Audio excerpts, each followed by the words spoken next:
Hello, good evening, and welcome to the Sunday Night Breakdown. Daniel Routledge and Dave Forrester are with you to go through everything that happened in the British Basketball League this week, or at least most of it. Uh, there's a lot to get through, Dave. So let's crack on. In one of these times of the year where we go, let's start on Tuesday, if we can Yeah, even. great fun. And can I just suggest? Can I just ask? Yeah, Is it any wonder that I'm miserable? yeah. Well, there you go. You There know, is you that. know, There is that. yes. For those the uninitiated, your my podcast co-host here refused to defend me against the Well, criticism that I was miserable on a fellow podcast. we can all get a bit miserable on a Sunday night, even on a Monday night. Indeed. So let's go back almost 7 days ago. Leicester Riders 92, Plymouth City Patriots 89. Plymouth started well. They were 11-4 up, 5 points from Jules Dangakodo, but then Whelan, Loving 3-pointers, 14-0 run, and Leicester on a roll. Adekoya, McKenzie hitting threes either side of the break, and this looked like it was going the same way as every other Leicester Plymouth game. Yeah, well, it always does, doesn't it? It's Mm. 40 plus. Mm. Now, the interesting thing about Plymouth is that PJ's got two new Americans, one not so new American, and he's basically benched them all and gone with players who know the league in starting the games. And so that's Dusha, Dangakodo, Brandon, Hawthorne, and Hassan. And you guys haven't fit in, which, given that Gadsden was lighting the league up about 3 weeks ago, is clearly he's seen some stuff in practice which he needs to put a stop to, and he needs to make sure everybody gets on the same page. And I thought this game was notable for a couple of things. One, yeah, Plymouth played very well offensively, at least. Defensively, I thought they held Leicester to 90 because Leicester held themselves to 90. But defensively, I thought Leicester were also pretty shabby, to be honest. I didn't see much intensity in this game. It was like a Tuesday night game where one team thought they were going to turn up and win, and never really focused on. There were a lot of breakdowns defensively, and this is where my miserableness does come out. It was 92 to 89. It was a game. It was close. It got to the end. Everybody likes it. Teams scoring, people making great plays, people making shots. All this case, and you guys were Plymouth, Basanthe, and your mate.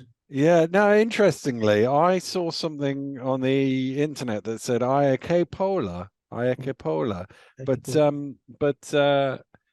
Pabs was going with Iakapo, and I think we should go with that because Pabs is more likely to be right. I should It's also a imagine. bit shorter and a bit easier. Yeah, just yeah, there's no bias there, no continual bias.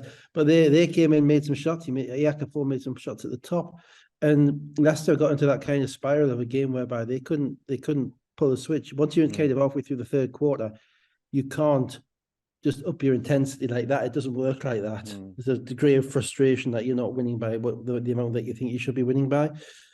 And Plymouth hung around. But you've got to ultimately at some point get a stop.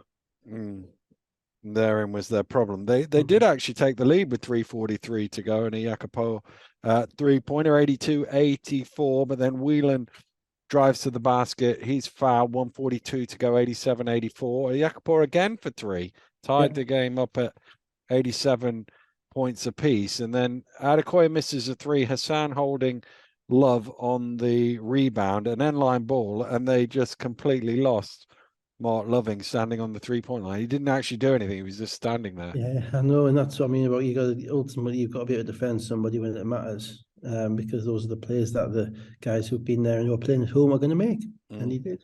Bearing in mind he was 5 of 10 before that 3-point shot, you would have thought they might have noticed him.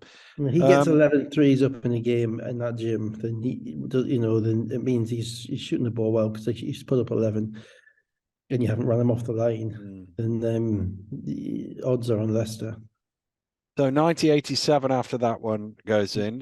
Patriots almost lost the ball, but they got an end-line ball where Hassan, I mean, again, this is the converse of that. Leicester lost Hassan at the basket, and he's open for a score 90-89.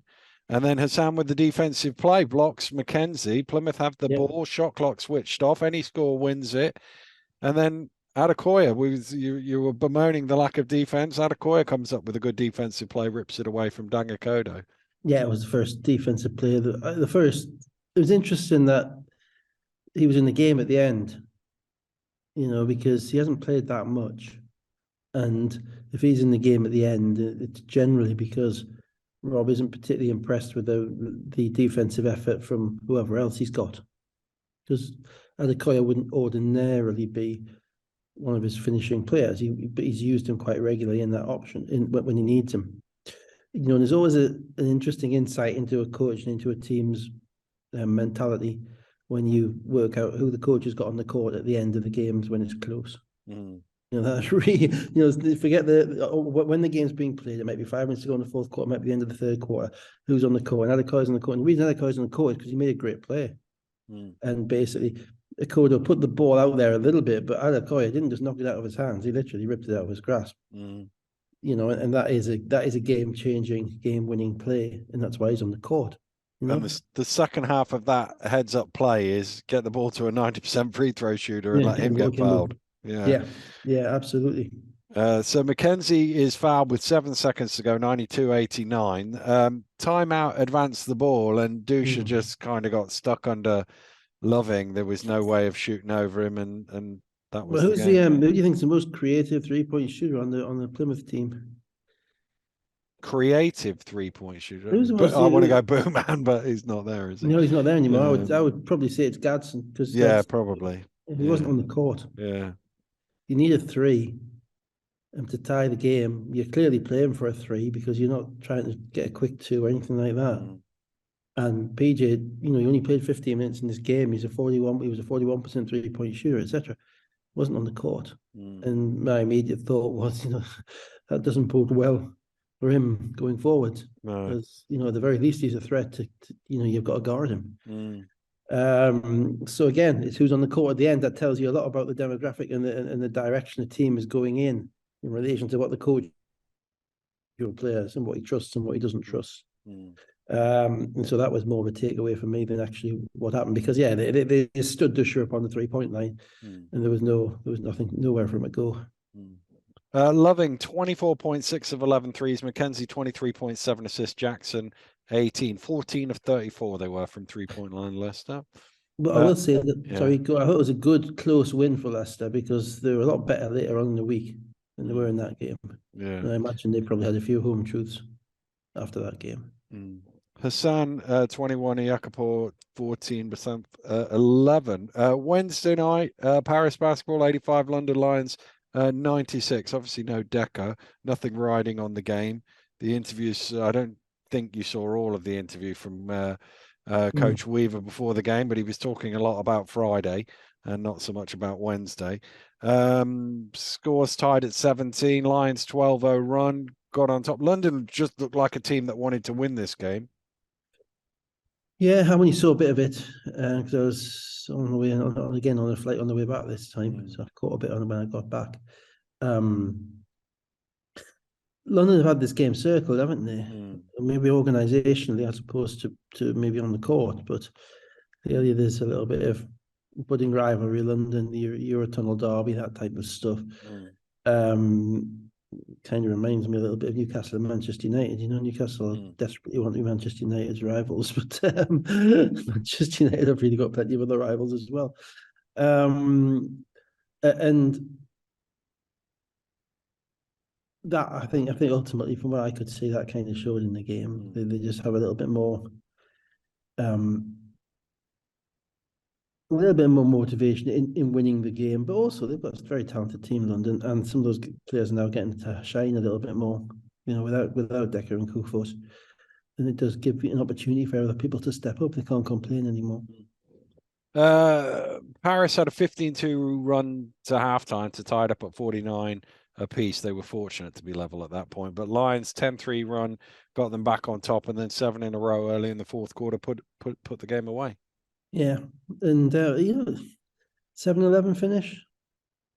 Yeah, it's decent. It's probably no better than decent. It's probably slightly below their expectations. I've got little to say about the game because there's nothing on it. Yeah. So let's move on then. Tyrone Wallace, 22.6 assists. Johan Begarin, 18 points. Amar Sims, 14 points. 21 of 29 from 2-point range, but 8 of 31 from 3. Did Zubcic. Sharma play in this game? This was the game that Sharma got injured. I was going to say, yeah, I didn't see that. Zubcic, 24 points. He was 5 of 10 from 3-point range. Nelson, 17 points. And Hurban, 14. They were 13 of 36 from 3-point range. And they go to Badalona now to take on Juventud. Yeah, probably different. On the 12th of April. Be a tough game, that. So Friday night, Newcastle Eagles 72, Cheshire Phoenix 91. Still no Hamlet, though French was back. No Neighbour for Cheshire. Austin was apparently playing ill and obviously didn't play on Sunday. This game was pretty even. Admittedly, I was sorting some stats while watching this, so slightly distracted. But I've nothing really to say much about the first 32 minutes of the game. No, there wasn't really. It was. Neighbour looked hurt walking. He was in street clothes. Looked like either maybe a knee or something, the way he was carrying himself. And I don't think that's probably very good news for Cheshire. It didn't look the way he was walking like he was going to be back on court, within a week. But I don't know. But just the impression. Hamlet's still on the concussion protocols for Newcastle, which is why he wasn't there. Mockford's still out with his ankle. That's 8 weeks now. So that leaves them short. So it's two kind of short-handed rosters. But the one thing that was noticeable about both the rosters was that Cheshire had a more athletic roster, insofar as they all looked, they were almost every single one of them was what you'd regard as a chiseled BBL player. Maceo Jack, Archibald's a solid 6'4". Austin and Evans are obviously big guards. Teague is a big guy as well. And Jamal Anderson's obviously always been in great shape as well. And Newcastle were kind of looked a little bit less than that, to be honest. They're kind of made of more different shapes and sizes. Game probably turned when actually it didn't turn in. It turned at the fourth quarter, yes, but it probably turned before that, which when French picked up his third foul in the second quarter. Because when he came back, he was gone. His head was gone. He wasn't attacking. He wasn't challenging shots. He clearly was. He didn't think much of the calls that he got, but I didn't see anything in that. I wasn't close enough to see whether they were good calls or not, and they were all when he was challenging shots. So that's kind of a risk that you take. And when he came back in the game, he was a non-factor. And Newcastle were too short of bodies to be able to have him as a non-factor. The reality is that Newcastle's floor game decision making outside of Cohen and Defoe, Newcastle's decision making in this game was atrocious. It's utterly atrocious. Every time the ball got over the half court on a semi-fast break, someone was putting the head down and going to the rim. There was no extra passes being made. There was virtually no trusting of your teammates at all. Eagles had 21 assists and Cohen had 13 of them, and never got the ball back. It was wide open on a number of occasions, but no one wanted to pass it back to him to shoot it. And we talk often about a team that shares the ball well, a team that makes the extra pass, but we conversely don't really talk as much about teams when they don't do it. No. And that was the biggest impression to me in this game. They blew layups, they blew fast breaks, they made bad decision after bad decision until they got to the fourth quarter when, after nobody wanted to pass it, nobody wanted to shoot it. And I felt for Cohen and I felt for Defoe because to have 13 assists and 1 turnover in a game whereby you're the only ball handling guard. When you throw it to Ubiara on the wing and Austin takes it, Evans takes it off him and lays it in. If you give the ball to Kennedy to bring it once and Austin takes it off him and lays it in. And your team's already shooting the ball great anyway. I just think he ran out of gas, and when he ran out of gas, nobody in Newcastle's team had the gumption, because I think it was a mental thing, not a physical thing. Yeah, it looked like it. Had the gumption to make plays. I think that Darius had basically done it in the first half to keep them going, because Darius had 12 points in the first half. And Cheshire wore them down, and Marcus Evans had himself a week. You know, Marcus Evans played great. He was comfortable. He basically picked apart every mistake that Newcastle made. But basically, once they couldn't defend the rim, and Evans and Austin started to get to the break, and once they could take the ball out of Cohen's hands, and once Cohen wore down, then Cheshire were far too good. Yeah, 7:48 to go. Darius got his fourth foul. The scores were tied at 64. Jeff was talking about overtime at that stage, and then as you say, the wheels came off. Was that when Darius came out? Yeah. Yeah, he didn't go out for long. They brought him back in like a minute later or something. But yeah, because Mark realised. Yeah. But as you've got basically, you're not a team that's blessed with scoring. You've got your 22-point a game scorer sitting on the bench. Other people have to step up. And in the fourth quarter, I saw no one who wanted to look at the basket. No. And it's like, hang on, you're in America in this league, Hassan French. You can't just hand the basketball off, and you've got to look to step up and make plays. Gordon did a little bit, but his plays were out of the rhythm of the team, and there was just no trust in their teammates at all. Cheshire, they looked what they were, which is a solid, well-drilled outfit who took the advantage of the mistakes, who knew where the ball was going, who knew where they were going to get their baskets when it mattered. Newcastle's crunch time execution is excruciating at the moment. Yeah. So the run that from that 64 all, there was an Evans 3, Evans and 1 to 64 71. 5 to go. That was a foul by Ubiaro on the break, where basically going through the ball in the wing, and Evans just basically ripped it out of Ubiaro's hands, I think. And then Ubiaro waited for him to jump, then just hit him and fouled him. Nuts. Evans had another steal and run out. Then there was a timeout, and coming out of the timeout, there was immediately a steal and run out for Austin. And all told, they scored 13 points in a row, and from 6 minutes to go to 2:30 to go, and it's 67-84, and you just wonder what happened. But as you say, the Newcastle sort of like just the body language, everything's just sort of dissipated away in that.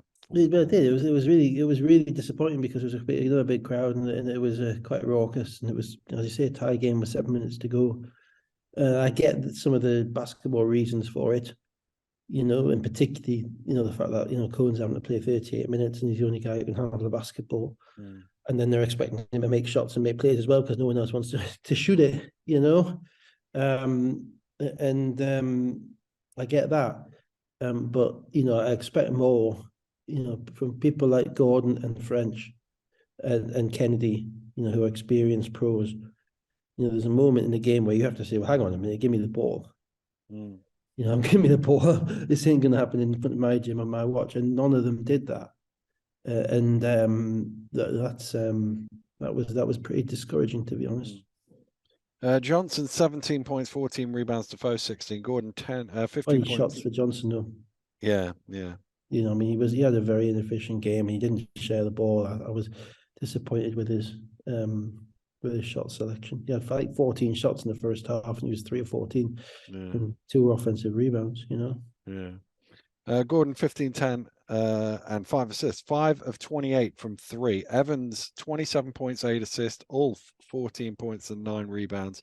Austin 13 points, 8 rebounds, 7 assists, and Archibald also had 13 points. Yeah, Ulf played really well. Really compete. You wouldn't know who the American talented centre was on the court. Basically at one point he blocked French. He used the space, and he was quite dexterous around the rim as well. He's got a team which kind of suits him there. Manchester Giants 109, Plymouth City Patriots 69. Robinson was back after a long absence for Manchester, and I was watching this one back on Saturday morning. And what I saw at the beginning was Manchester just getting all the stuff they want. Green to the basket, nice shots for Dirk, just everything that they really want. And even though they didn't get away from Plymouth in the first quarter, the signs were all there. Well, the signs were there on Tuesday night with all those shots you just mentioned from Mark Loving. But probably the hardest thing in the world, when you're putting together half a new team in February, is to get them to lock into all the things that defensively you need to do to defend against good teams. because they're all trying to figure out, firstly, how to score, because that's how they're going to keep their jobs and get jobs. And they're all trying to how to fit in with the team. So you're then throwing in by the way, this guy's a 44% 3-point shooter, and you've got to get up on his hip, and you've got to force him to go left, and all of that stuff. And they're thinking, I'm just going to get in front of my guy, and then if he makes a shot, it's not my fault. You can't. It's very difficult to put any defensive plans or specifics into place with players that you've just signed. There's too much stuff going on, and Plymouth I thought this game going through the motions a little bit, to be honest. And the one thing you do if you do that against Manchester, they're just going to run you out of the gym. They're going to shoot you out of the gym. Yeah. And basically, they eased out to 20 by halftime. Then Robertson, William, Lewis all hit threes at the start of the third quarter. It was 30. The only real downside for Manchester was Robertson rolling his ankle and hobbling out of the game. But other than that, it was a good night at the office for them. Yeah, Plymouth that you worry about a little bit. Yeah. You shouldn't be losing by 40 at this time of the season to anybody.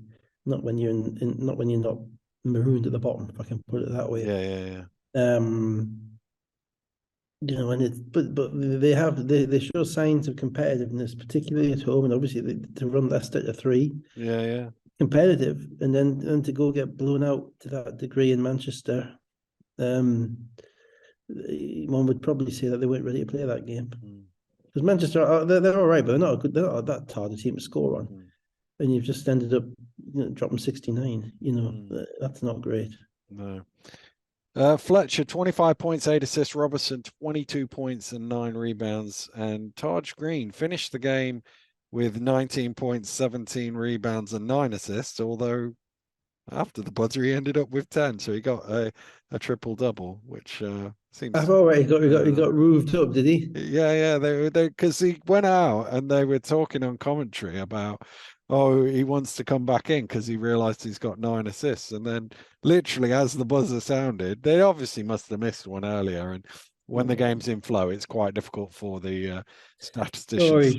Sorry, drops a few tenors under the table. Maybe. Under the table, give my guy a triple double. Yeah. No, that doesn't happen. Sorry.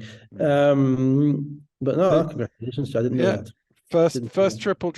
First triple double by a Giants player since they came back into the league. So that was notable. It just would have been better if he'd left the court with the 10 and not. Yeah. Anyway, because I was sitting there going, "When's he coming back in?" Because I obviously knew he had a triple double, and I was, "When's he coming back in?" And then suddenly it happened.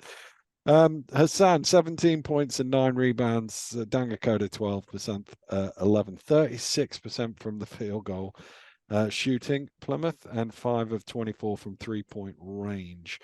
I've got London first on my list, but let's do Leicester first because that makes more sense in terms of what we're going to talk about. Leicester 106, Bristol 89. Whelan a couple of threes, Jackson, Love following that as well. Leicester scoring 13 in a row, and they are 21-5 up in the blink of an eye. Leicester came out a lot sharper than it did against Plymouth. A lot sharper. It's obviously settled now on Love as the starting point guard again and bringing McKenzie off the bench because they've been yo-yoing.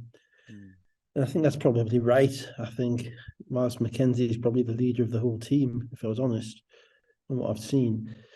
You're clearly going to get more out of McKenzie off the bench than you are out of Love off the bench, because Love has not impressed or not given them anything like what they need off the bench. And that can be a number of reasons. It doesn't necessarily have to be because the guy doesn't want to play with the bench or doesn't want to come off the bench. It can be as simple as, who's he playing with? He's a new player. So instead of, when you're coming off the bench, you're playing with a kind of rotating cast of people. Whereas if you're starting, you can start in practice. You can play in the starting 5 in practice. You can get used to, that group's going to be playing probably 5 minutes together. So it gives you a degree of comfort, a comfort level whereby you're more comfortable making plays. Obviously, McKenzie doesn't need that comfort level because McKenzie's been there 3 years, so he can or 2 years, so he can operate around it. That's the first thing. So going forward for Leicester, that's the most important thing. Can they get their starting 5 with Love, in it to a level where it needs to be to compete. Ultimately, they're having to compete to beat London in the playoff final. That's what they have to be thinking about, because you can't play them until the final unless you finish second or third. Sorry, if you finish second or third, you can't play them in the final. So that's what they have to be doing. So everything they're doing now is to kind of figure out, what's our rotation there and what's our rotation with Mackenzie. Obviously, if they ever get Connor back, that would be fantastic for them, but that doesn't look great at the moment because he hasn't played for so long. And defensively, they were on point when they came out in this game. And Bristol also, obviously, Bristol do miss shots, So, and they did miss shots early on. But more concerning for Bristol, they gave up 100 at, was it Caledonia or was it Manchester? I can't remember. They gave up 100 somewhere else last week. And Manchester, I think it was. Yeah, well, obviously a lot of people do that, but and then they came out in this game, and defensively they weren't really focused in, I don't think, on the things that they needed to do, and certainly not locked in on the Leicester shooters. And if you don't lock in on Leicester shooters in that gym, you're done. They may beat you with twos, but they're definitely going to beat you with threes. Yeah. That's the bottom line. And I don't think they did that. And after that, it was kind of Leicester holding Bristol at kind of arm's length for a while, wasn't it? Yeah, Bristol briefly got it to 8 in the second quarter. Loving and Whelan then hit threes. It's 40-25. And as you say, from there on, it was a pretty comfortable night for Leicester. Jackson, 9 of 12 shooting for 28 points and 6 rebounds. 12 shots, 28 points. Mackenzie, 17 points and 5 assists. Whelan, 18 points, 5 rebounds, 5 assists. 60% field goal shooting, Leicester. King, 25. Watson Gale, 15. Bell, 11. 39% field goal shooting for Bristol. So what that meant was, apart from Leicester getting the head-to-head with Bristol, is that if London were to beat Surrey, they would win the league. And they did beat Surrey, 88-75. Don't say. Yeah, Decker was out. Sharma was out with an upper body injury. Lawrence was back. I can't remember if he played the last game or not, but I lose track. He did, yeah. And McFoley had apparently been ill all week, so he came off the bench. He hadn't practiced. Lions the first 7 points of the game, and you're thinking, here we go. This is exactly as billed. But to be fair, Surrey came back with a 13-3 run to take the lead. Yeah, well, we know Surrey aren't short of talent in relation to the ability to put the ball in the basket, and certainly, as some of their players are inconsistent, they're a team that you have to guard. And London, I wouldn't say they were lackadaisical, but they were. It's crazy, that it happened with us a few times. The last game to win the league took on an enormous significance in your mind beyond kind of what it should when you looked at the opposition. Yeah. It really did. It really impacted. I don't know if it was maybe not the players, but certainly the coaches. Even if, there was the 1 year we played Manchester at home, and we had 3 more games after that or something like that. Yeah. That Manchester game, and Steph Gill would not miss a shot. Yeah. Well, I remember the year Leicester won the first league title, talking to Rob in the week building up to the weekend, and they needed 1 win, and they had Durham at home and Mersey away. Yeah. And he was stressing about it. I was like, they've won 3 games between them, Rob. We did the same. We had the year we won the 13-14. We had last 2 games of the season. We beat Sheffield the week before, which kind of really should have won us the league. We had to beat the Birmingham Panthers and the Surrey Scorchers both on the road on the Saturday and the Sunday. Weren't you down 4 at half time to Birmingham or something? Well, I wasn't there because it was my son's birthday. So I was watching it on StatCast, which was the worst experience of my life, because it was 56-56 with 2 minutes to go.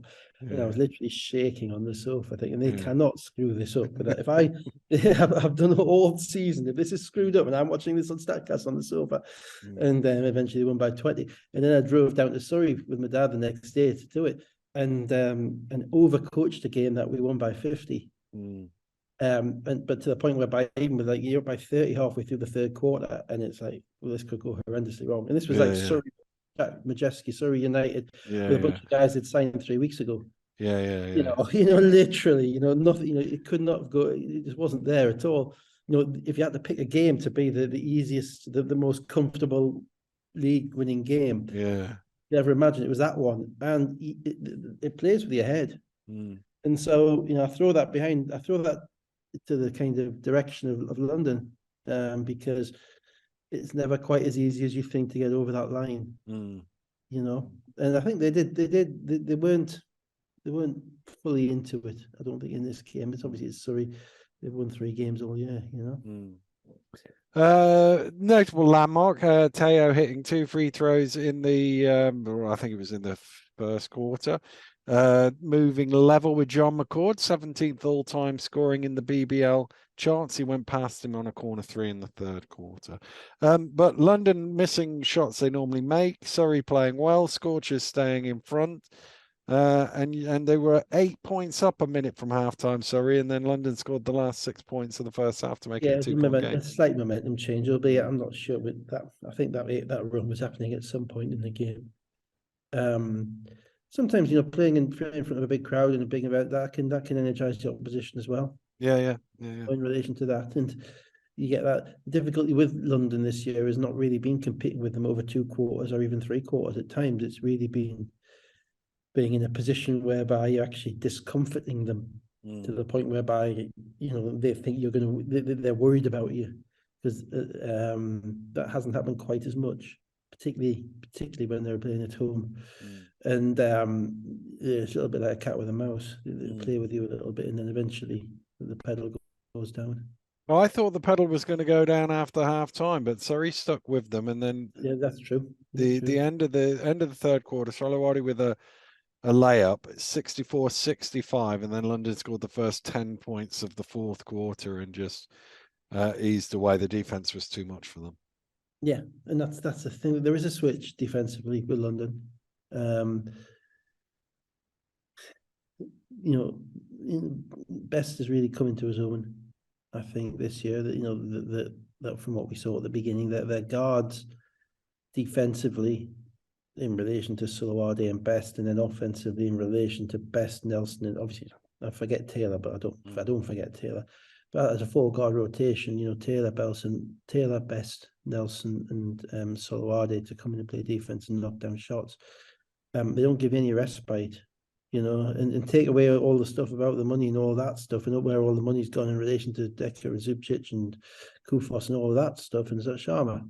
That's a bloody good BBL guard rotation, you know, without a tremendous amount of hype behind it. I can put it that way. Yeah. There's not that much hype behind Solowadi. There's not that much hype behind Best. You know, and we know how good Luke Nelson is because he's British, you know, because we've seen him playing GB games. But, you know, it's rare that you have a British guard who is the best guard in the British Basketball League. It doesn't normally work that. And he's put himself right up there at the top of that conversation. So that kind of that ability in quarterback by Taylor means that even when they've got kind of a more stable BBL roster, which they've got at the minute, without Decker, without Kufos, in this case without Sharma, so basically you're taking away all your physical freaks, if I can put it that way, your 2 7-footers and your 6'9" guy who plays like your 6'4", you're taking those guys away. You've still got a pretty solid unit with decent size in the backcourt and wings who can shoot, and obviously Ward Hibbert has really stepped up. You know, and you know, one thing I said back in November was I was rather surprised that, you know, Ward Hibbert was basically chained to the bench and Quealy was playing, you know, in Europe, in European games, and I was looking and thinking, you know, this doesn't seem right to me, because, you know, Quealy's a 21-year-old kid and he's not where Ward Hibbert has been in relation to his experience. And it's a credit to Ward Hibbert that he's kind of stuck at it and he's really becoming a significant contributor for them.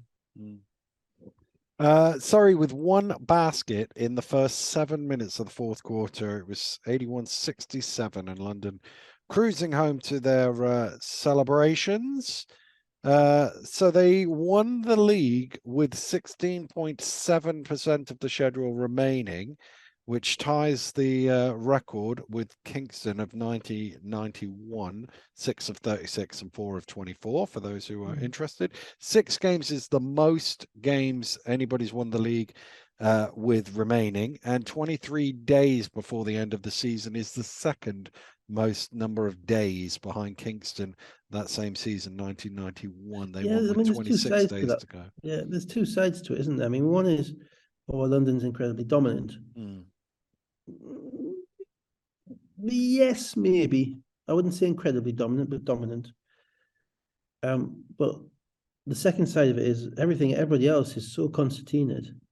All the other teams are so close together in relation to the level of talent and the level of competition, that the reason London have won isn't because they've won the league so early, isn't because they've lost 3 games, it's because the other teams have lost 9. Yeah. I mean, I remember it was a bit similar last year.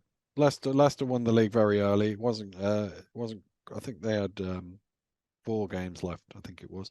But they did so because they'd only lost 2 and everybody else had lost 8 or 9. Yeah, exactly. And that's changed because, if you go back to, even just recently in the last decade, we won the league with 3 losses, and I think we finished second to Leicester in 2016 with maybe 4 losses, or maybe 5, something like that. And you'd win the league with 3 losses, but you'd still be 2 games before the end of the season. Because there was more of a hierarchy amongst the teams. So I do think it's impressive that London have done it so quickly, albeit they've had 16 players to work their way through their rotation and have the opportunity to balance them, and they have some higher quality players than anybody else. Let's be clear about that. But because everybody else is so close in relation to competitive, in relation to the games, I think that has meant that's given London the opportunity to separate themselves earlier. What really would be interesting would be if this was London team of last year, and the league was going the way it has done, because we've got Leicester, Bristol, 9-10 losses looking at second place. Then other teams with 12-13 losses. It would be quite feasible that you could have a 2 or a 3-way battle to even win the league at this point. But because we've got the one team which is separated so far from the rest, that's not going to happen, and that's the issue for the league looking forwards. Herman 17 and 8, Zubcic 15 points, Ward Hibbert with 14 points, and Nelson 14 points and 6 assists. Nelson, by the way, the first father-son combination to win the league title. Steve was obviously there handing out the trophies, and the first one that about, Dan. I mean, there have been a few illegitimate kids born out of 1990s BBL there. Well, indeed. Yes. Jeff Jones was the closest to it. Jeff was twice a runner-up in the pre-BBL days in the league, and James obviously won it with mercy. Ladies in every port. Yeah. McFoley 13, Wang 11 points and 9 rebounds, Jack Domney 11 and 7. So let's move on to yesterday, as it is. So full disclosure, as I said last week, I was doing wheelchair basketball yesterday. So, and with there being 5 games, I will confess to having not watched every second of every game, but I've gone into... I'm a little bit the same. I kind of watched them. I got enough of a grip of all of them, I think, but not the early stages of some of them. Yeah. So we'll start with the first one, which I'm sure is the easiest to watch for you, because it was first. And it was Newcastle, obviously. Yeah. Surrey Scorchers 78. They've not been easy to watch, Dan. No. Let's be blunt about practical rather than easy. Surrey Scorchers 78, Newcastle Eagles 79. Obviously, Hamlet's still out. This looked like a pretty even first half. Eagles led by 5, Scorchers led by 6, but most of it, there was only a basket between them. Yeah, it wasn't a particularly well played game, particularly early on. It was noticeable for the fact that French had clearly been given the rollicking from Friday, because he basically turned up and had a double halfway through the second quarter. At which point, which is what the team needed them to do, given the bodies that they were down. Surrey surprised me with the whole. I mean, I know what you say about McFoley hadn't practiced, but him coming off the bench in this game really surprised me. And he never got going in this game. And to be honest, he played in a way which suggested he wasn't overly affected by coming off the bench. He wasn't overly keen on it. That might be reading between the lines, but it's one thing not playing. If you come off the bench when you've not played during practice and you're thrown into it on wet on Friday. Well, if you played on Friday, you've now played. So either you're the starter or you're not. And they've had this push me pull you with Lawrence all year starting, and we've had obviously the remarkable situation in relation to Dobbs, which continues to befuddle me. If you're going to think of anybody who wants to start an indie band up, call it the Charleston Dobbs conundrum or something like that, because that's what it is. It's he just didn't play a minute in this game. He started 2 weeks ago. So you saw kind of a little bit of confusion with them, and basically it was Johnson and Jack Domi. Jack Domi had one of his 1 in 3 games whereby he scored 4. It was Johnson and Jack Domi inside who kind of helped Surrey, and whereas Newcastle were being kind of held alive by Kyle Johnson, and again focusing from the game he had on Friday, in French, because Darius's legs looked like they were kind of letting him down a little bit with his jump shot. So the game really didn't go. The game didn't go. It wasn't of much consequence, really. It wasn't a great game.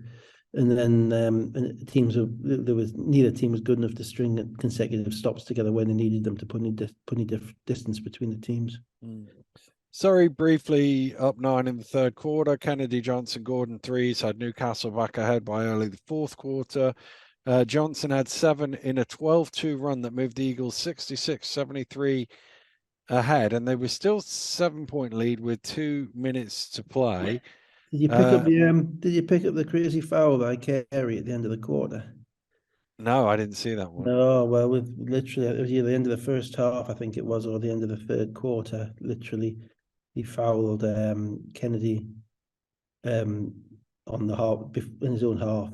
He wasn't a 3-shot foul because then he even got around to shooting it. He just kind of blocked him and gave Kennedy 2 foul shots on the buzzer, which he made 1. Just an unbelievable foul, unbelievably bad foul. Not quite as bad as who was it for Surrey? Surrey or Cheshire that fouled in the Barry Hearn thing. Remember where they lost? Not as bad as that one. Not under his own basket. Yeah. But yeah, it was an awful foul. 1:35 to go. Martin misses a 3 offensive rebound. And then Carey's fouled on a 3. He makes 2 of 3 free throws, 71-76.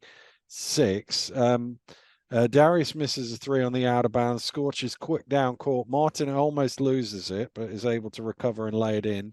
1:05 to go. It looked a bit weird. It looked weird, didn't it? It did look weird. Whether it was traveling, I'm not sure. 73-76. Timeout, no advance. They struggled to get the ball in at first, but when they did, they ran the clock, and then a little too much dribbling from French, and they ended up with a 24-second violation. Oh, and Newcastle's look. I mean, when they were 76-69 up, my view. I was thinking to myself, well, if Surrey score 77, they're going to win this game, because Cohen made a 3, and after that, Newcastle's offense. They don't trust each other at the end in the fourth quarter. They don't know where the ball's going. It's kind of a lot of standing around it. Hamlet, obviously, with the difference, because he's the guy who's meant to really have the ball in his hands as the scorer. But I just was thinking, just throw it down low to Darius, please. Something good will happen. But at one point, he wasn't in the game because French was playing so well. And then, the crunch time execution wasn't great. The 3-point foul was a bad decision, and then they didn't get a defensive rebound there. And it was basically Newcastle were just hanging on. Yeah. And it was just Surrey's probably disgrace that they couldn't take it over, to be honest, because Surrey should have won this game.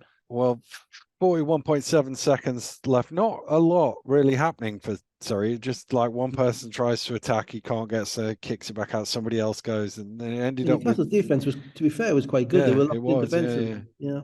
Carey ended up with a heave on the shot clock buzzer. That goes out of bounds for a Surrey ball with 16.5 seconds left. Martin finds Johnson underneath for the dunk with 9 seconds remaining, 75-76. And this is the point which your 77 is starting to look really good. Timeout advanced the ball. They got 3 fouls to give. So first foul is committed. And then what I would say is probably the worst shot of the weekend. I have absolutely no idea what Jamel Kennedy was doing. He shot a 3 for no obvious reason when Surrey were in foul mode. I mean, the classic is actually anybody out there should go back and just watch Defoe and Cohen in the backcourt as Kennedy fires off the 3. They're both hands in the air. What's he doing? And even though it goes in, and he just jogs back down court, Cohen has got his hands on his head like, what the hell did he just do? Beyond description, decision. Now, obviously, I was trying to find a way of thinking, why has he done that? And if there'd been 3 seconds left in the game, it might actually be a bad decision because you shoot the ball. If it goes in, you win. If it doesn't, by the time they rebound it, there's 1 second to go and the game's done, you know, and they haven't got a timeout. But there was still 3.6 seconds left after the ball went through the hoop. You know, so that's too early. And on top of that, there is Darius stood there in the corner with the hand there. Kennedy throws the ball to Darius. There's another 2 seconds to get out to him. The game's down to 3 seconds, and after that, you still got to put it back in. You know.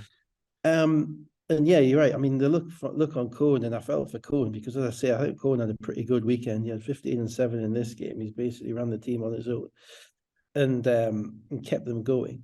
And Kennedy had made 1 shot the whole game. He was like 1 of 8 or something. It wasn't even that it was a good shot in relation to the fact that it was Dirk Williams, you know, who can do what he wants. It was mind-boggling. It was a mind-boggling decision. And there's some things that Jamel Kennedy's done this year which have boggled my mind, to be honest. And sometimes, you know, it was a decision of somebody who, in this game, halfway through, I think, the 3rd quarter, he got a defensive rebound and legged it down the court in front of all 4 of his other players, dribbling it all the way to halfway when one of the Surrey players took it off him and ran back the other way. And then you just throw the ball. Throw the ball at the first point. No, there's nobody running with you. You know, I just don't know where his head was at. But you know, you're as good as your result, and the ball went in. It's outcome based, isn't it? Outcome based, but he makes. I don't know. It struck me as a befuddled mind. To be honest, I think it probably struck David Cohen and Darius Defoe in exactly. It was really. I actually wound it back to watch their reaction again. Yeah, it's like the Fletcher and Roberson thing. It was. What are you doing? But even Cohen out, even when it went in, was still, you could just see the staggering disbelief in his body language. But this isn't a rookie. No. You know, he has to be better than that. He has to be more clubbed in than that. And you know, he made the shot, so I mean, I can't get away with it, I'm afraid. No. Wang makes a 3 on the buzzer, 78-79. Wang, 18 points, 7 rebounds, 9 assists. Jack Domney, 18 points and 8 rebounds. Johnson, 8 of 8 shooting for 16 points. To the Johnson, Newcastle's version, 12 of 19 shooting for 26 points. French, 17 points, 18 rebounds, and a -8, which is a mind-boggling thing. That's why plus minus is weird. Cohen, 15 points and 7 assists, as you said. Let's go to Plymouth. Just on that one, though, you know, a gruesome loss for Surrey. I mean, really, I mean, you know, McFarlane got nothing out of. Matt Lawrence got very little out of. Ryan Martin played 26 minutes, got very little out of him. You know, there comes a time whereby that is a team who's played on Friday night, who is undermanned, who is the 2nd worst team in the league by record, and you're playing them at home at 2 o'clock on a Sunday, and you know. I'll not say they're ready to be beaten, but it wouldn't have surprised anybody. No, I can't keep saying Surrey are talented, Surrey are this, Surrey are that, if they can't win that game. They have to win that game. I like the stickability from Newcastle. I like the bounce back from Johnson and French. I like the leadership they got from Cohen as well. But even so, on the talent level thing, Surrey have to win that game. And that's absolutely brutal. That would be the type of loss which I'd be looking at thinking we've got something wrong here. They've got full crowds there turning up every week, and there's something structurally not right here, because it just wasn't what it should have been. Well, more disappointed than Surrey were Plymouth, who would have loved Surrey to win that game. Plymouth were beaten they get themselves. to play Surrey next week. They're all right. Plymouth City Patriots 85, Leicester Riders 99. Plymouth led 11-8, and then Leicester had a 17-2 run to lead 13 to 25 early on. Yeah, I think Leicester always jacked up to play in Plymouth. No matter how many times they've won there, they're always ready to play down there. And generally Plymouth, it's because Plymouth come out kind of fast and it kind of juices Leicester up, I think. But Plymouth have no defensive identity at all. And they give up layups regularly. And Leicester punish teams who give up layups because Jackson gets to the rim, Whelan gets to the rim. And if the rim isn't there, then it's one kick out and it's an open three. And I've said this about Leicester, but that Whelan Jackson loving triumvirate is the best wing triumvirate in the league, and we will knock down shots at 40% plus, and we'll finish at the rim at a high level. And so I went back and I watched the first half of this game just to see how it stayed close. And Plymouth played hard, made some shots. Hassan got going, and played competitively. But it was just waiting for the moment that Leicester put their foot on the pedal. I thought, because Leicester could get stops, Plymouth couldn't.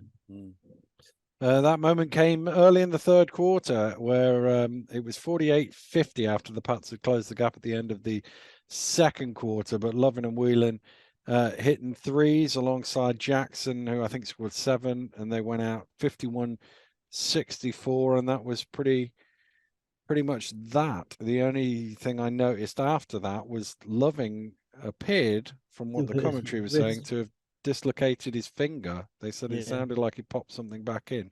Obviously, they didn't put the camera on any of it, so I couldn't quite see. I thought Leicester really played so much better on Friday and Sunday than they did on Tuesday. Jackson's a big part of it. Jackson is actually a game-changing player.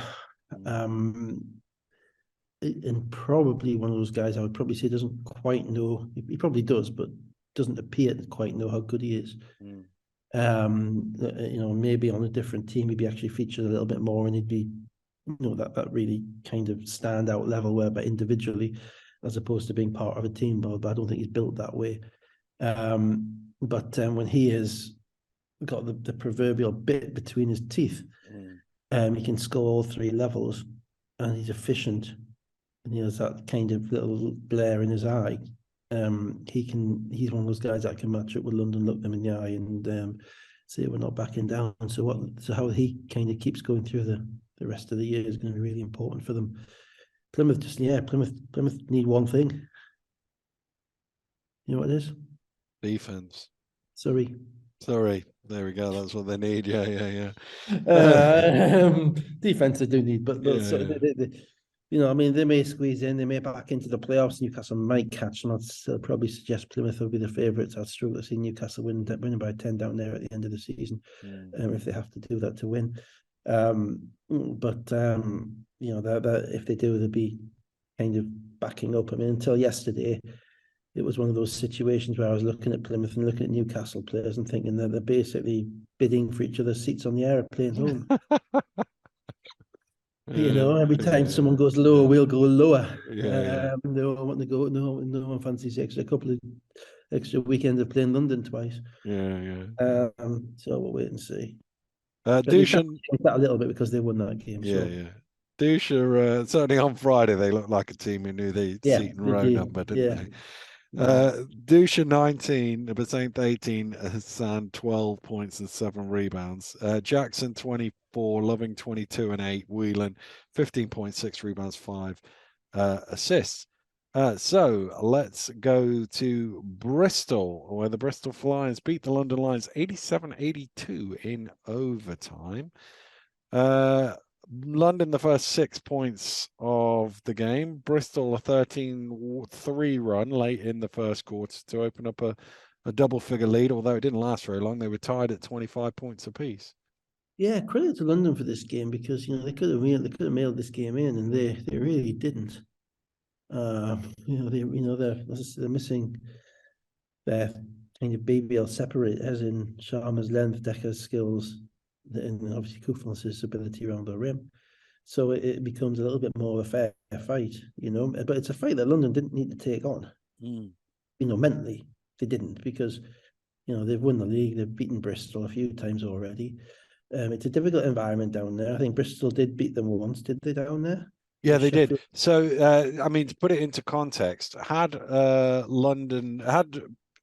Bristol won on Friday, the title would have gone to this game. But the only way that Bristol could have kept the title alive was by winning the head-to-head. And to win the head-to-head, they would have had to win by 50, which shows you what's happened in the other 3 games. Yeah, that was rather stuffed up your Sky Sports, wouldn't it, as well? Yeah. So that, obviously we're all to the TV nowadays. It's all Americanized, everything's got to fit. You got a buzzer beater in the final one game. You got to win it in front of the copper box the next game.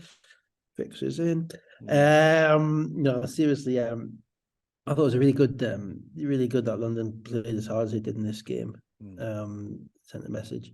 Didn't have to. Bristol were clearly we're clearly ready to play, and Bristol play with an excessive physicality in the event. But as I say, the difference in this game between Bristol and London and the other games between Bristol and London is that physically the separators weren't there. So Sharma wasn't there, Decker wasn't there, Kufos wasn't there. Now that means that basically it's a bunch of similar sized guys played against a bunch of similar sized guys. Obviously they've got a little bit more depth, a little bit more size in the guards. But even then, Ollison, and Mahan, and Miller are decent sized guards, and they can match up on the wings, and they can, Del Pescius is basically as big as anybody on the court. Maybe Zubcic a little bit longer, but he's a different type of player. So that kind of evened it up, and then the teams just went back and forwards, and it was good. It was great. It was excellent watching it. It was kind of a lot of passion in it, and there was a lot of commitment in it. Let's get to the end then. 68-68 with just over 2 to play. Ollison hits a 3 to put Bristol up 71. Game, Ollison made a ton of shots. Yeah, he did, 71-68. Next play down, 1:42 to go. Nelson misses a 3. Best with the offensive rebound. He's fouled. Makes 2 free throws, so it's 71-70. Lions then, good defense, almost forced a turnover. In the end, they did force a 24-second violation with 1:17 to go. Only then misses a 3. Best tips the rebound out to Nelson, and then Best to the basket. Incredible finish for the and one with 52 It was right. They forced him to his right, and he kind of got the scoop shot to go. And the thing was, the reaction to that, the London team was up. That was impressive. 71-73. London's pressure gave Bristol problems getting the ball over the half court, and then at the end of the shot clock, Watson Gale, a ballsy 3, I would describe it as 74-73. That's his shot, isn't it? I mean, basically, at the end of the game, Bristol had nothing other than Watson Gale, and and that was a tough kind of shot. You have to give him all the credit in the world, and he kind of took it on when nobody else wanted it, and made the play. And then timeout, no advance. They run the clock, 9.4 seconds to go. Taylor penetrates, kicks. Josh Ward-Hibbert wide open. He steps up and knocks it down as well. Yeah, again, Taylor drew 2 guys. Great defense on the ball. Managed to get it through. Managed to use his strength to kind of throw it back, and Josh just knocked it down just fearlessly. 74-76, timeout advance, and there's something about me just thinks, Bristol front court, they're going to mess this up somehow. But this is not last year's Bristol. They got the ball in with no dramas whatsoever, and then Watson Gale shaking, baking, getting to the rim, ties it up 76-76. Yeah, 2 things to that. One, Nelson, I think it was Ward-Hibbert actually played good defense on him because he wasn't going to give him that 3 again. He wasn't, so he stepped up. to take away the 3 on his left hand kind of raise. That meant that gave Watson Gay the ability to cross him over and get to the rim. The problem at the rim was they didn't have Josh Sharma at the rim. They had Luke Nelson at the rim, or even Zubcic wasn't on the court, because at this point London are playing with basically 5 guards if you include Ward Hibbert, and Ooney is the 4 and the 5 men. So they really didn't have anything in the way of size, and that allowed Johnny Watson Gale to make the shot off one leg. And again, great play. He took what the defense gave him, finished over the help. But as I say, that help isn't Josh Sharma, and that's the difference in the separation. Because if that was Josh Sharma, I don't think he makes that shot. No. And that's and the London, because actually Nelson did a good job of making it a difficult shot. Oh yeah, that's not a cross there, but Nelson's 6'3", and and Sharma's 7 foot with long arms. And that's the small margins. That's the difference in personnel. How differences in personnel can win you games right at the crux end of a game. So no, it was again impressive stepping up by Watson Gale in that environment. He's clearly kind of tuned to it and ready to make plays. And he made a good one. Taylor had a bit of a heave that wasn't too far away, to be honest with you. By the way, the Taylor blocked a shot in this game where he went up and I don't know if you've seen it. I have. Yeah, I saw a clip of it. Yeah, maybe an extra athletic player. Yeah. Went up at the rim and took down somebody who I think maybe King or somebody or something, Bell. And I was like, okay, I did a double take at the screen. I watched a lot of basketball by then, but I was like, what did I just see? Did he foul him then? Like, no, he didn't. Whoa, okay. High level stuff. A little fatigued, I think, in overtime. Let's get to the end of that as well. 1:27 to go. Delpesh fouls out on the block. It was a little tough one. Tough call, Gavin. Tough call. I had that as a charge, but my only take, well, I did at first, but the last angle on the replay, they showed about 3 angles of it. He did, maybe not quite straight on, but every other angle looked like a charge. Yeah, look, I thought initiation of contact pretty straight, point of contact pretty chesty. Maybe his 4th foot might not have been properly planted, but I think he did enough. But as I say, block charge calls, you can never get too wound up about. No. And as I say, because the last angle looks slightly different to the other 2, you go, well, what angle did the referee have on it as well? Anyway, the first free throw was taken before the sub had been made, which the Flyers were not happy about, and understandably so. But he made them both. It's 81-82. Ollison misses a 3. Miller can't quite reach the rebound. It's out of bounds. 1:12 to go. Ward Hibbert misses a 3. Taylor is fouled on the rebound. Taylor, fouls on the rebound. 55.8 seconds to go. 2 free throws for Ollison, which he makes. 83-82. Nelson then attacks to the basket. The ball's knocked loose. Flyers want possession. Nelson wants a foul. He was pretty incredulous that he didn't get a foul.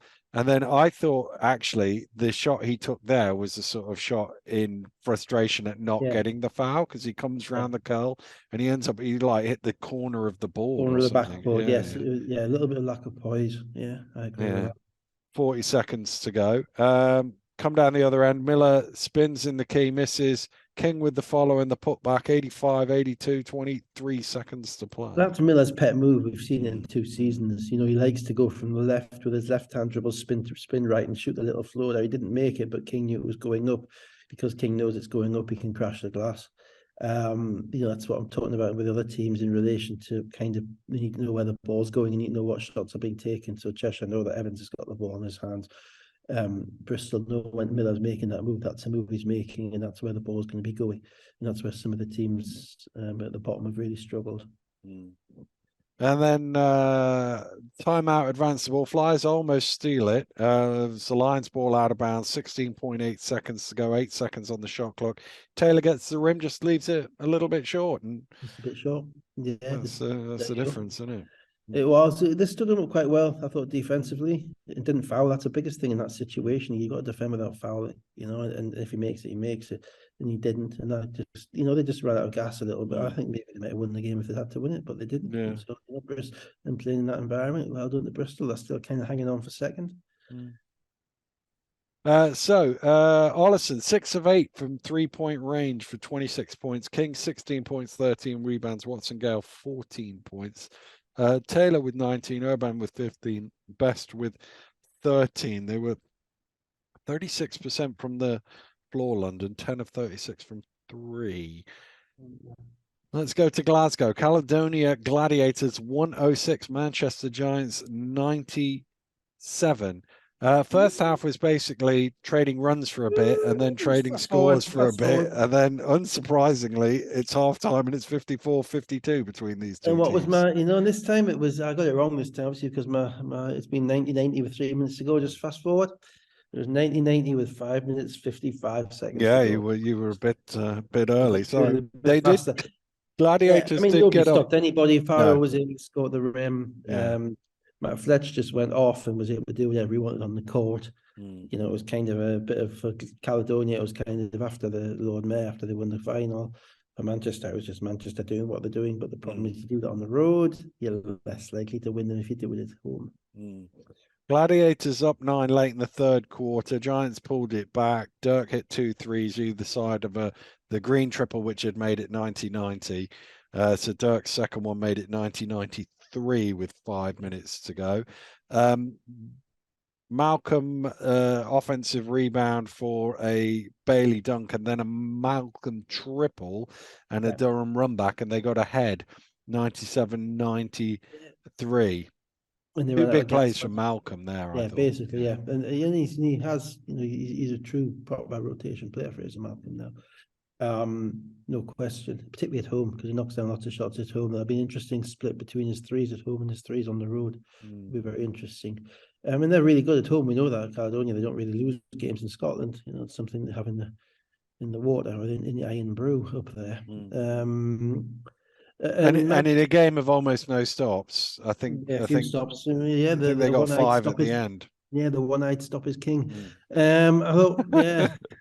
Although Fletch, I thought Fletch got a little bit tired. Yeah. They set him down for 4 minutes in the fourth quarter, kept scoring. But Manchester's weird. I mean, you just have to, they're benefiting from the fact that other teams are defending one way against everybody in the league, and then you come up against Manchester and you have to defend against them a different way. You have to sell out at the 3-point line. And that means giving up some twos and giving up some dunks because they're really good, and giving up some offensive rebounds to Robertson. But what you're finding is that teams really aren't doing that at the moment. They're kind of giving up bits of everything instead of just deciding what we're going to give and what we're going to not. Caledonia eventually got stops, but I thought it's because Manchester got a bit tired. And Caledonia's playing at home. And as I say, those 95-95, those last 10 possessions are going to go for the home team, the 95-point rule. That's basically what happened. Sloan limped off right at the end. It looked like a knee-on-knee bang, but he was in a lot of pain for a lot longer than a knee-on-knee bang would suggest it ought to be, but we'll keep an eye on that. Ali Hodzic, you mentioned his game, 12 of 17 shooting for 29 points and 6 rebounds. Onwas 17, Bailey 15 points, 9 rebounds, 8 assists. Fletcher had 26 points and 13 assists. Green 21 points and 8 rebounds, and Williams had 20. And then we get to the final game of the day, the one I've only just finished watching.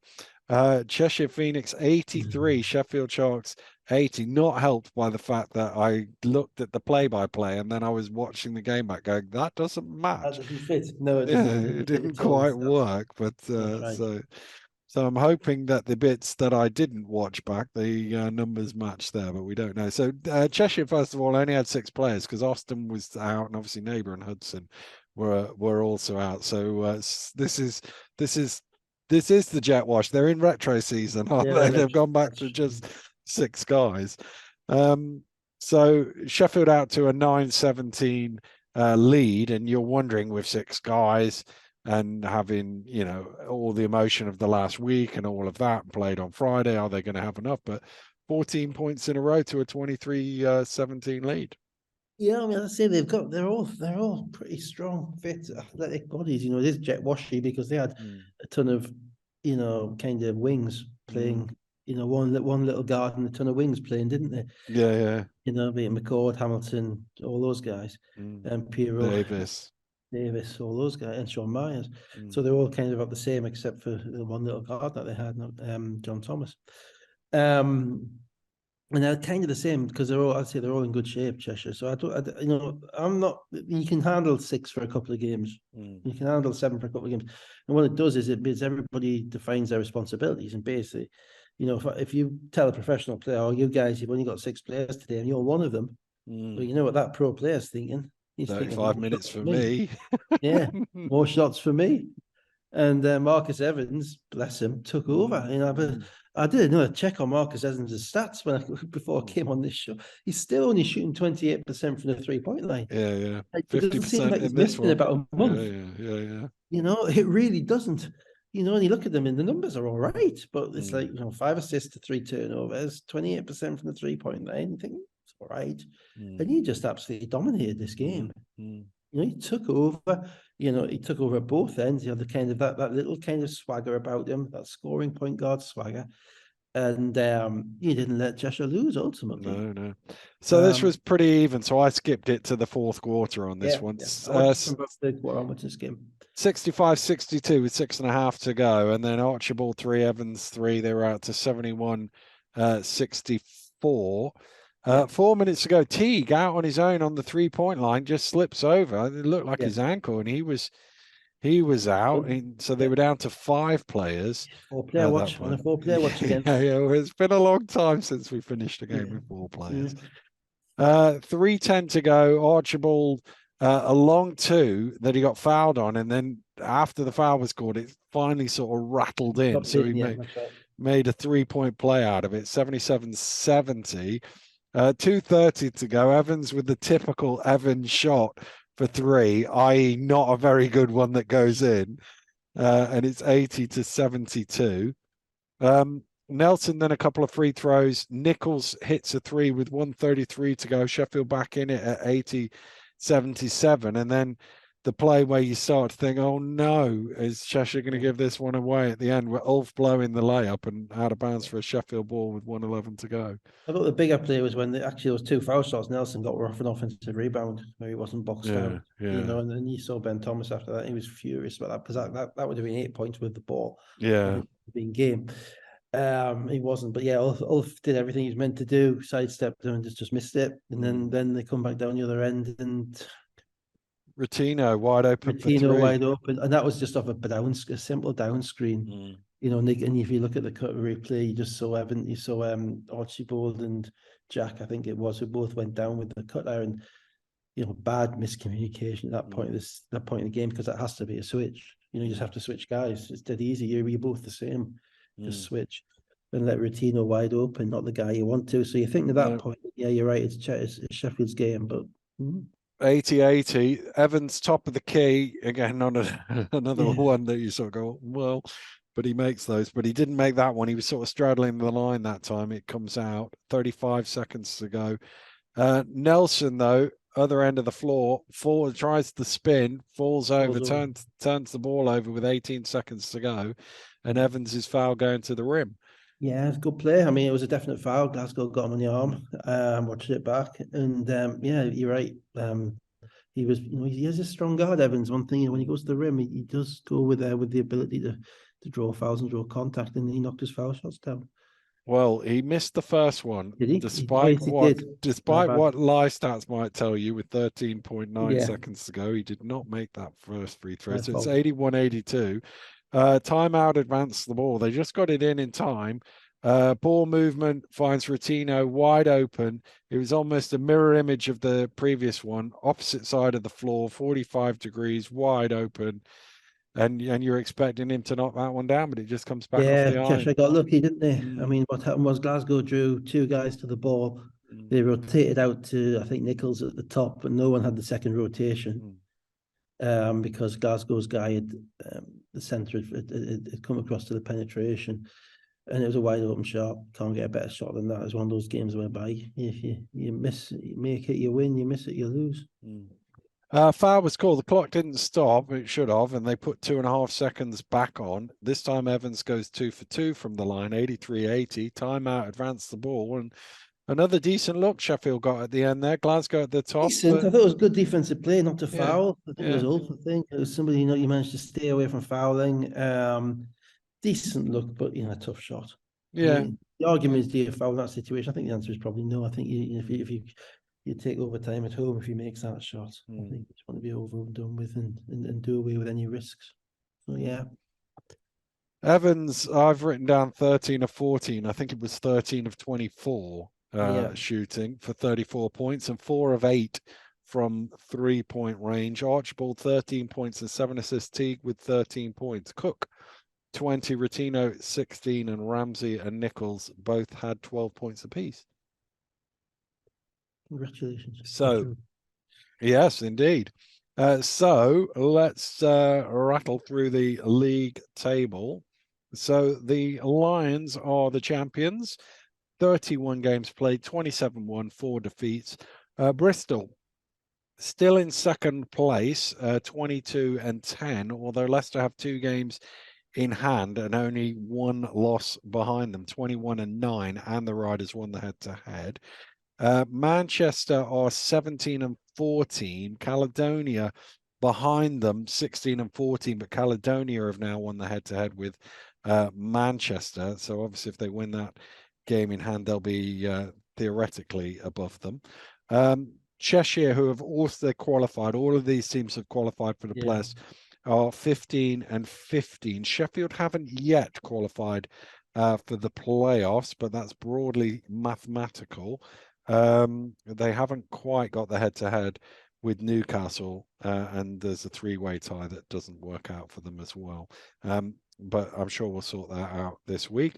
They are 14 and 17. Plymouth 10 and 20 with 6 games to play. Newcastle are level with them on games played now, but 2 wins behind, 8 and 22 in Surrey. Only 5 games from the end, 3 and 28. The question is whether we can get to a situation where that Newcastle-Plymouth game matters at the end. Depends. I think if Plymouth beat Surrey next week, it might be tough. But Newcastle, to be fair, Newcastle got to play Sheffield at home. They've got to play Caledonia at home, and they've competed with everybody. The question is, can they finish games? You know, they've also got to go away to Leicester and London, and you would struggle to see them winning those 2 games. But yeah, I think it's a possibility. I think Plymouth need 2 more wins before that last game. If Plymouth get to 12 before that last game, not sure Newcastle will get to 11. I think they could get to 11. They could get to 10. I'm not sure they'll get to 11. But if they get Hamlet back and Mockford back, we haven't actually seen them fully healthy with this group since probably December, and they've been competitive without being fully healthy. So who knows? So that will do it for this week. We will be back. I've no, they're not playing wheelchair basketball on Easter Sunday, so I've no other commitments next Sunday. So we should likely be back to normal, family permitting. We'll do our best. So whatever you're doing this week, have a great week, and we'll be back next week to do it all over again. But for now, goodbye.